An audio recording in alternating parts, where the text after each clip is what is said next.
Saludos cordiales queridos hermanos en este día ya lunes 27 de enero del año 2025. Estamos ya en la tercera semana del tiempo ordinario, siempre con esa experiencia extraordinaria del caminar con Dios. Les saludo a su hermano en Cristo, Jorge Isaac González, salesiano cooperador, y vamos a hacer una pequeña meditación sobre la liturgia de la palabra que justamente la iglesia hoy nos regala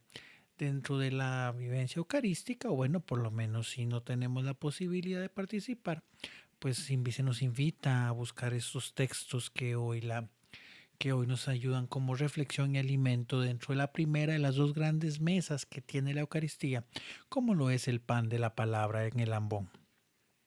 Seguimos en la carta a los hebreos y seguimos funcionando en torno de la explicación que hace el autor sobre el valor del sacrificio de Cristo como sacrificio de la nueva alianza. Ya se deja de lado ese sacrificio de animales, de seres creados imperfectos y que, bueno, tenían un límite en su capacidad, por decirlo de alguna manera, o eficacia, y es Jesús mismo, siendo Dios, el que se ofrece a sí mismo como sacerdote y holocausto por nuestra salvación. Y justamente ese sacrificio que actualizamos de manera incruenta en cada Eucaristía se convierte también en algo que es de vital importancia la comprensión, que es justamente que Jesús desde el santuario del cielo se ofrece constantemente, ofrece su sangre, muestra sus heridas al Padre por nuestro bien, por nuestro beneficio. Ahora bien, nos corresponde a todos y cada uno de nosotros el vivir esa herencia, el poder pues justamente sincronizar mi vida con los mandamientos y enseñanzas del Señor. Pero esa entrega amorosa de Cristo nos ha abierto de par en par las puertas del cielo y la capacidad y la posibilidad de llegar justamente a la vida eterna por los méritos de Cristo, por el amor del Señor. Ahora bien, también es claro que nosotros, por otro lado, tenemos que ir viviendo una conversión constante para poder nutrirnos de los frutos reales de esta entrega amorosa del Señor. Y es lo que justamente también nos reafirma el autor de los Hebreos cuando habla de que inmediatamente la muerte viene el juicio. El juicio particular que cada uno de nosotros tendremos y bueno, desde nuestra experiencia de fe católica está justamente podemos ser, llegar al cielo,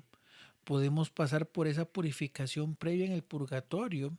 o también si nuestro comportamiento, si nos hemos negado a la gracia santificante de Dios, pues también estaremos propiamente enviados a la condenación eterna. Y es una realidad que no podemos dejar de lado. También tenemos que comprender que no solamente somos la parte corporal, que una parte que hay que cuidar porque hay enfermedades, porque hay dolor, porque hay hambre, porque hay necesidades, no. Unido al cuerpo hay algo que va más allá de nuestra corporalidad y es aquella parte que es eterna como lo es nuestra alma y puede ir hacia la salvación eterna, también hacia la condenación eterna. Y es aquello que muchas veces, y a mí me encanta siempre repetirlo y reflexionarlo, esa riqueza propia del carisma salesiano, del cual pues la escuela se nutre, y era esa apertura que tenía San Juan Bosco de hablar con sus muchachos y recordarles que, bueno, que tenemos un alma que tenemos que cuidar. Y si en esta noche, como dice también la carta a los hebreos, después de la muerte llega nuestro juicio particular, ¿cómo estaríamos preparados para ese momento?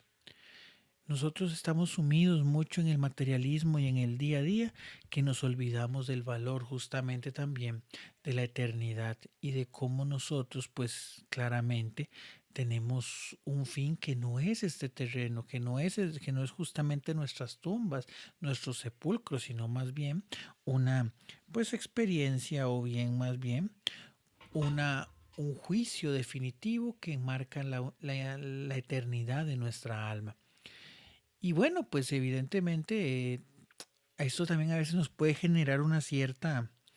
cierto temor, una cierta pues zozobra, por decirlo de alguna manera. Pero el mismo salmista en el Salmo 97 nos habla de que podemos alabar al Señor con un cántico nuevo por todas las maravillas que hace. Es cierto, y a veces nosotros podemos caer en un elemento de escrúpulos o de temor o un o llenarnos demasiado la cabeza reconociendo que nos equivocamos y bueno, pues evidentemente ninguno puede alegar una perfección. Porque el mismo San Juan, el discípulo amado, decía, quien dice que no ha pecado, pues miente, porque todos ponemos pecados. Pero cuando proclamamos y meditamos el Salmo 97, de la misma manera en como lo reflexionaban los primeros padres de la iglesia y demás, encontramos en él justamente la salvación o el plan de Dios para cada uno de nosotros. Porque dice que el Señor se acuerda de su misericordia y su fidelidad.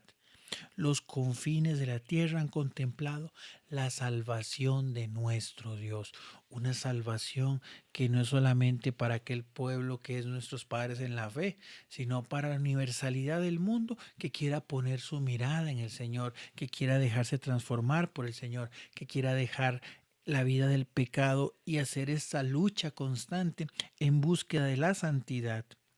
Porque el Señor nos acompaña, porque el Señor nos cuida, porque el Señor nos protege, porque el Señor nos impulsa a darle honra por todo el bien que ha hecho en nuestra vida y que nos ha hecho a todos y a cada uno de nosotros.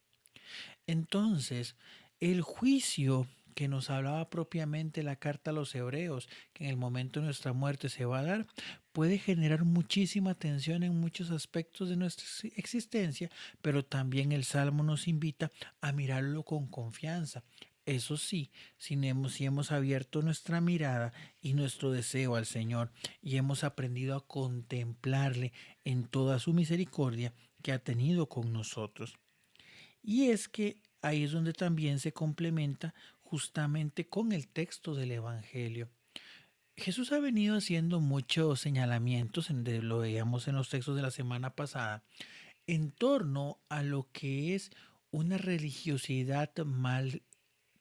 encausada. Yo diría, o utilizo mucho la expresión, que en vez de una religiosidad, estamos hablando de un religiosismo, es decir, eh, pensar que las prácticas en sí mismas pues me van a generar esa paz y esa salvación que mi alma requiere, pero en un cumplimiento que no me vincula de ninguna manera con el amor a Dios, sino simplemente voy haciendo como un match, como un check de aquellas cosas que hice, pero que muchas veces ni siquiera hago con conciencia o con un deseo real de agradar a Dios. Entonces,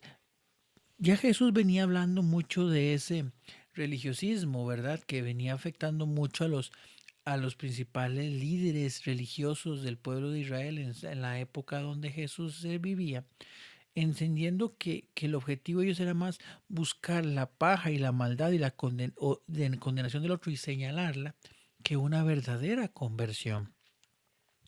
Y hoy se da pues justamente uno de los más profundos y más lamentables de los señalamientos que hicieron los escribas y fariseos, que es justamente decir que aquello que el Señor venía haciendo era producto u obra del demonio. Eso a veces nos ocurre mucho porque nos cuesta entender la dinámica de la gracia divina. Nos hemos marcado en estructuras que, reitero, una cosa, y en esto sí quiero ser muy claro, una cosa es hablar, por ejemplo, se me viene a mi mente áreas muy comprometidas o que a veces generan muchísima controversia, el tema de la Eucaristía, la manera de cómo se celebra la Eucaristía, las actitudes, los ritos, las modificaciones, lo que conocemos como abusos litúrgicos. Una cosa es ese dinamismo que la misma fe te permite de poder hacer cosas que tal vez esa creatividad evangélica de poder evangelizar de maneras diversas, como padres o sacerdotes que en su momento pues han utilizado la música o han utilizado el arte, o laicos que bueno, que se han profundizado en elementos tal vez, y entre comillas la frase, muy mundanos. Ahora incluso hablar de muchos padres y laicos que evangelizan en redes sociales y demás. Una cosa es esa, esa apertura a nuevas formas de evangelización, y otra es tomar, querer yo darle o manejar la evangelización a mi manera, a mi gusto o a mis deseos de pensar. Eso es muy diferente porque entonces aquí lo que podemos ver de los fariseos era una especie, ¿cómo llamarlo?, de envidia o incomodidad porque el Señor está haciendo vibrar las bases de cosas que se creían asumidas, pero que eran incorrectas. Ya el Señor ha cambiado una cultura de descarte de los antiguos, de los fariseos y demás, que más bien estaban buscando una manera de apartar a los pecadores,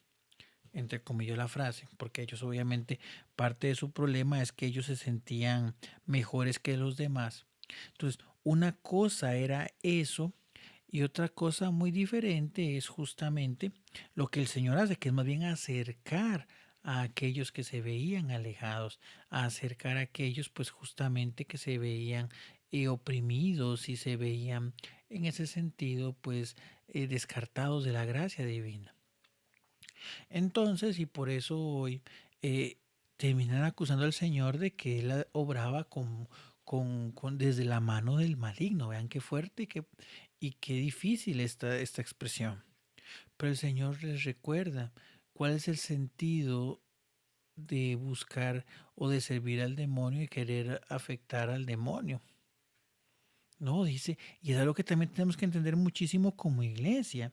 que es justamente esa frontalidad y cercanía de reconocer que a pesar de nuestras diferencias, a pesar de que tal vez nuestros carismas son distintos y demás, todos estamos en la misma barca y todos estamos a aportar. De hecho, la segunda lectura que se meditaba en la celebración dominical, donde se recordaba esa, ese símil, esa comparación que le hace San Pablo a la iglesia con un cuerpo, evidentemente nos pone de manifiesto el recordar y el reconocer que cada uno de nosotros tiene una función específica y que tal vez es muy distinta a la de otro ministerio, a la de otra congregación, a la de otro grupo, a la de otro hermano, otro laico, pero que igual todas son igual de válidas y necesarias. Y por eso el sentido fundamental es trabajar en armonía y en comunión, siempre poniendo en primer lugar lo que el Señor nos enseña y espera de nosotros. Por eso pidámosle al Señor en este día que en primer lugar reconozcamos que hemos sido salvados por Él, porque nosotros en nuestro servicio normal y pastoral no es que le estamos brindando ningún favor a Dios. Eso no es cierto.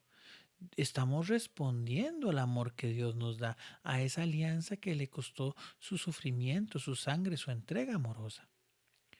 Y bueno, al responder generosamente a esa misión que Él me da, es justamente servir con alegría, entusiasmo, con parresía. Porque los ataques serán muchos, los señalamientos serán muchos, incluso de los falsos testimonios, justamente como lo que encontramos hoy en el texto del Evangelio, pero siempre con la mirada puesta en Dios, con la confianza de que Él siempre será fiel a su alianza, que Él siempre será pues marcado en su misericordia. Él nos seguirá dando la fortaleza para poder llevarlo a los demás.